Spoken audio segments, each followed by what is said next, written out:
СДСМ се внатре партиски избори, со кои членовите директно го бираат председателот на партијата. Дополнително се европеизира. Бар така велат од партијата. Но дали навистина е така? Оти на избирачкото ливче имаше само едно име, односно името на Заев. Дел од аналитичарите велат дека тоа не се избори. Вчера во организација на СДСМ се одржа необична манифестација. Наместо избори одржаа гласање. Кога има избори, има повеќе кандидати. За разлика од изборите, на гласањето нема повеќе кандидати. Има само еден за кого го даваш својот глас. Нема тука што да избираш. Оди дома и таму бирај колку ти душа сака. Овде ќе молчиш и ќе гласаш. Гласањето е длабок демократски процес, по чие завршување се радуваш како дете. Си се победил самиот себе. Наречи си иста линија е и аналитичарот Владимир Божиновски. Ние не можеме да говориме за избор ако има еден кандидат.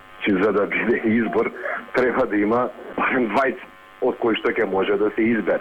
Но според Божиновски, поалармантно е тоа што Заев сега спроведува партиски избори. Оти во пракса, во Европа, таков потек доаѓа после избори.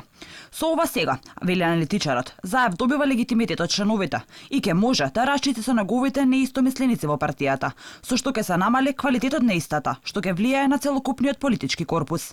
За граѓаните е поинтересно е дека на некој начин Заев сега си обезбеди мандат, за кој што може и по порад на избори да тврди дека му е даден од гласачите, едноставно сега од следните 4 години он да си остане лидер, иако не знам, може би да речеме СДСМ ќе ги изгуби изборите во септември локалните, од тоа може да произлезе или скоро сигурно ќе произлезе, ако се случи, доколку се случи, и нови парламентарни избори, но во овој случај Заев си се осигурува на 5-6 месеци пред локалните избори дека ќе задржи партиската фотелја во следните 4 години без разлика што и да се случува, нели, во однос на поддршката која што граѓаните имаат кон СДСМ. А староновиот лидер на СДСМ Заев веќе и најави дека напролет ќе има преструктурирање на партиските кадри. За Божиновски несватливо и дека во време на пандемија СДСМ организира избори и тоа со користење на државни ресурси.